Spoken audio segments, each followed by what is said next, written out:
E aí, no vídeo de hoje eu vou falar sobre busca em largura, tá? Bom, esse é um modelo novo de vídeo que eu estou testando, tá? Então, primeiro eu vou dar aqui uma descrição, uma parte teórica, tá? Depois a gente vai passar ali para o computador e vamos ver um pouquinho melhor com exemplos, tá? Rodando o algoritmo e quem sabe até um códigozinho explicando como que funciona e demonstrando para você, tá? Lembrando, todos os links vão estar aqui na descrição. E bom, um avisinho antes de começar, eu tô achando que os meus vídeos eles sempre são vistos por pessoas diferentes. Então, se você já viu um vídeo meu e continua vendo, tá gostando, deixa um comentário aqui para que eu saiba, tá? Ou dá uma curtida aqui que eu já vou entender como se fosse isso. Então, bora lá pro vídeo agora. Beleza, vou começar aqui a parte teórica do vídeo, tá? Se você não quer ver isso, o vídeo está dividido em capítulos, então você pode pular para a parte que você tem interesse de fato, tá? Mas o que é uma busca em largura, tá? A busca em largura, ela vai fazer uma busca na árvore de modo a sempre preencher níveis, tá? Então ela vai ser uma busca por camadas. Então, por exemplo, imagina que você tem uma árvore aqui e ela tem vários níveis, né? A busca em largura, ela vai, primeiro, verifica o nível 1, depois verifica o nível 2, depois verifica o nível 3. E aí vai nível por nível até chegar nos nós folhas, tá? E isso é legal por quê? E como que isso é feito? Bom, primeiro eu vou responder como que isso é feito. Basicamente, você vai pegar o primeiro nó raiz, vai verificar se ele é objetivo. Se ele é objetivo, acabou, não tem mais o que fazer. Se não for objetivo, aí você vai expandir esse nó, pegando os filhos dele e enfileirando. Então você vai ter uma fila, tá? E aí essa fila você vai jogar ele lá, esses nós filhos, né?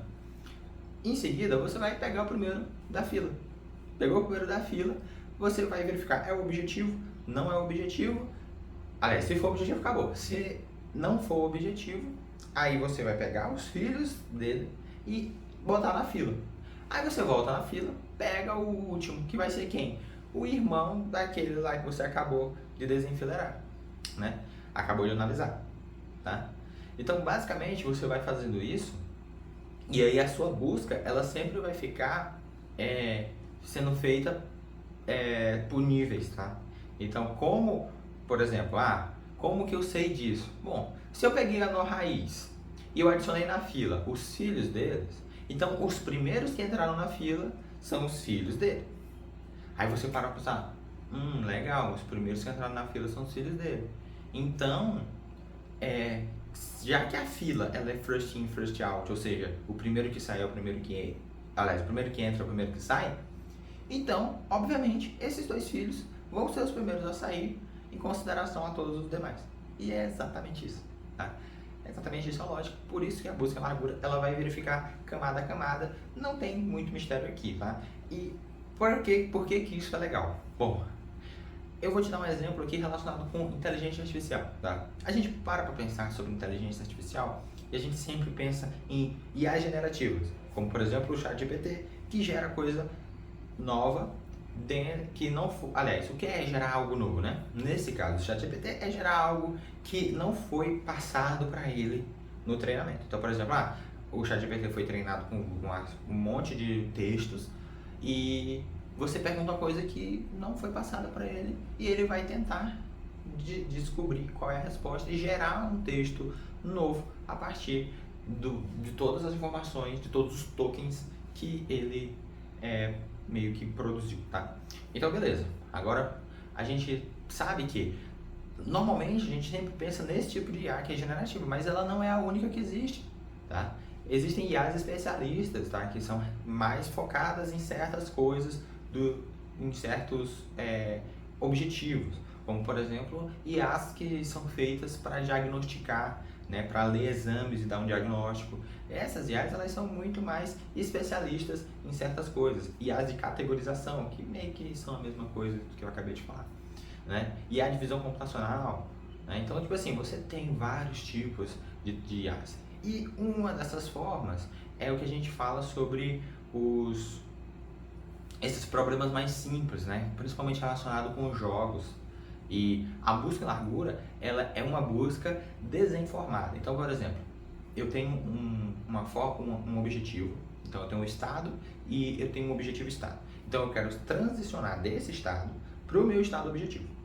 A busca em largura, ela vai verificar quais são as ações disponíveis e para cada ação ocorre uma transição de estado.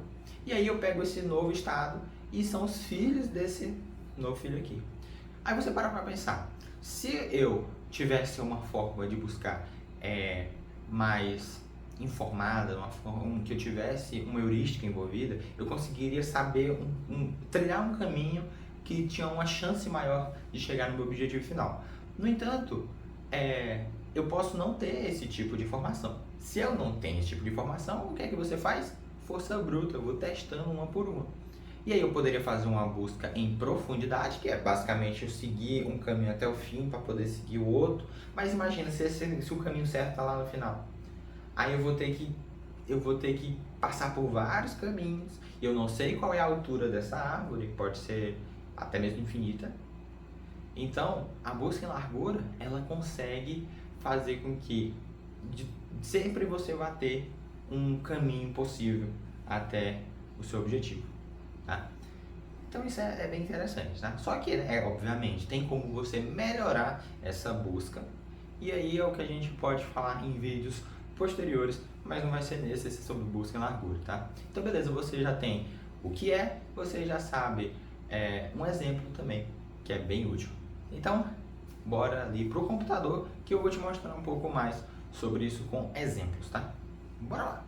Beleza, pessoal, agora a gente vai começar a parte de mostrar aqui um exemplo, tá? Então, por exemplo, digamos que eu tenho aqui, ó, esses nós, tá? E vamos dizer que nós temos nosso objetivo, que ele será o nó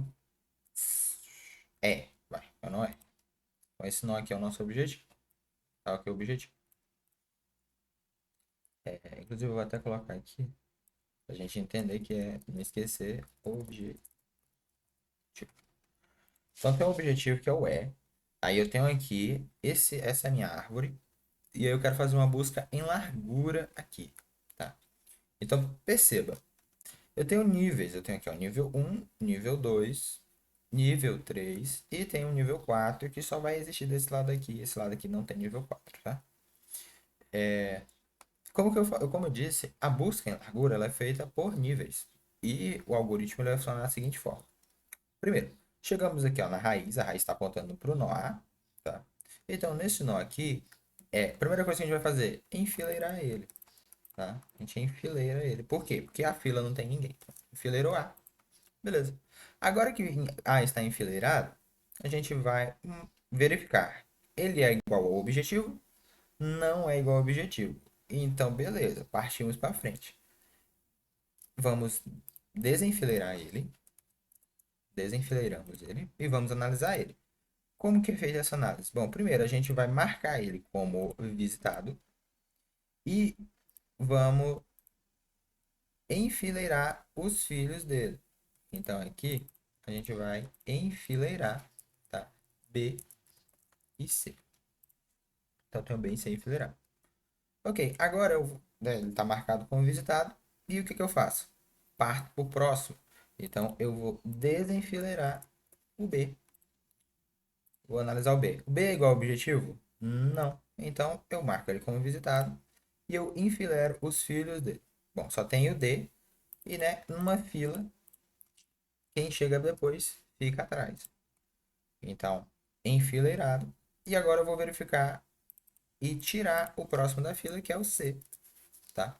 Peguei o C, analiso. Ele é objetivo? Não é objetivo. Então, eu marco ele como visitado e enfileiro os filhos dele, tá? No caso aqui, é F e G, tá? E vou, agora partindo, né? Mesma coisa. Pego o D, que é o próximo da fila aqui, né? Então, primeira coisa, desenfileiro, tá?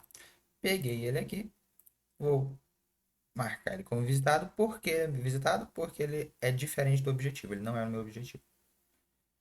E aí eu vou partir pro próximo da fila. Aliás, mentira, né? Eu vou enfileirar os dois filhos de D, que é H e I, tá? H, I. E vou pegar o próximo da fila, que é a letra E. É o objetivo? Sim. Então pronto, acabou. A minha busca acaba aqui. eu encontrei o meu nó objetivo, tá? E aí, nesse caso aqui, imagina que é um joguinho, tá? É um joguinho. Então aqui, por exemplo, são as ações que ele pode tomar. Ele pode ir para o estado B ou pode ir para o estado C, tá? E eu quero o caminho dele. Então, por exemplo, nesse caso aqui, como que eu faria? Eu saberia que, eu preciso traçar o caminho. Qual caminho que eu preciso traçar para chegar em, em, em E, né? Que é o que eu quero.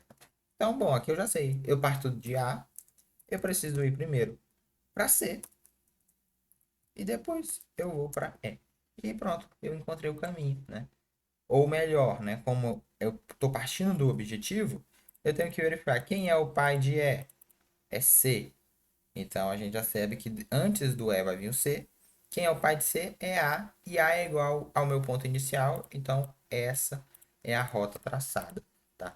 E, por exemplo, num jogo, assim funcionaria, né? Imagina que eu estou criando aqui uma IA para o joguinho e ela vai encontrar o caminho, né? Inclusive aqui, é porque aqui não é um grafo, né? Mas, por exemplo, se isso aqui fosse um grafo, tivessem outros caminhos aqui, assim, que também chegassem aqui, a busca em largura, ela também poderia encontrar um caminho viável para isso, né? Nesse caso aqui, o B, né? O E, ele já teria sido enfileirado quando o A tivesse passado por B, ele teria enfileirado D e E. É claro que nesse caso aqui do grafo, a gente também teria que fazer uma verificação, né, que antes de enfileirar, a gente precisa verificar se ele já não está dentro da fila. Tá? Porque se ele já está enfileirado, a gente não vai enfileirar ele de novo. Mas basicamente é essa a lógica da, da, da busca em largura, tá? Nesse caso aqui do grafo, o que aconteceria? A gente, além da fila, a gente teria um outro array aqui, tá? Um vetor que seria o de close, né? São os fechados, ou seja, toda vez que eu cheguei em A, por exemplo, quais são os meus closets aqui? São A, B, C e D. Por quê? Porque eles foram abertos, analisados, tá? E eles não são objetivo, né? Então, por isso, quando eu chegasse aqui nesse E aqui, por exemplo, né? E se ele já tivesse sido aberto aqui, se eu já tivesse verificado ele, né? Inclusive aqui teria tipo um closed e um open, tá? E o open seria quem? Né? Seria todo mundo que está ali na fila, né? Seria o F, o G, o H e o I, tá? Porque dessa forma, se o, o nó ele não está em nenhum desses dois aqui, então eu posso adicionar ele na fila, tá? Caso ele não esteja presente em nenhum dos dois, aliás, caso ele não esteja presente em nenhum dos dois, eu adiciono na fila. Caso ele esteja em algum dos dois, eu não posso adicionar na fila porque ele já foi analisado e ele não é o objetivo. Então, é redundância eu fazer esse tipo de coisa, tá? Bom, então basicamente é isso aqui que eu tinha para te falar sobre a busca aqui em largura, tá? Então, fica com isso na cabeça, tá? Que são objetivos. E também é muito interessante ter isso na cabeça sobre os joguinhos, tá? Que a gente consegue desenvolver uma inteligência artificial para poder encontrar o caminho, né? Para ela jogar o teu joguinho. Isso é muito interessante porque tem jogos que têm muitos estados diferentes e nosso raciocínio humano ele não é rápido o suficiente para poder encontrar e analisar essa gama de estados que podem surgir, tá? Bom, eu estou pensando se esse vídeo vai ter uma terceira parte, mas bom, você já tá vendo aí se tem ou não tem, tá? Se não tiver, fica por aqui, tchau. E no próximo vídeo eu faço um vídeo de código, tá? Especificando isso. Eu acho que vai ser até melhor, tá? Então, tchau. Muito obrigado por ter ficado até o final do vídeo, tá? Se sobrou alguma dúvida, deixa aqui nos comentários. Se você acha que é importante mostrar código também e especificamente qual linguagem você prefere, deixa aqui nos comentários também que eu faço um vídeo da tua linguagem preferida, tá? Se ninguém falar nada, eu vou fazer o vídeo de qualquer jeito, mas vai ser em Python. Então, dá aquela moralzinha e tchau!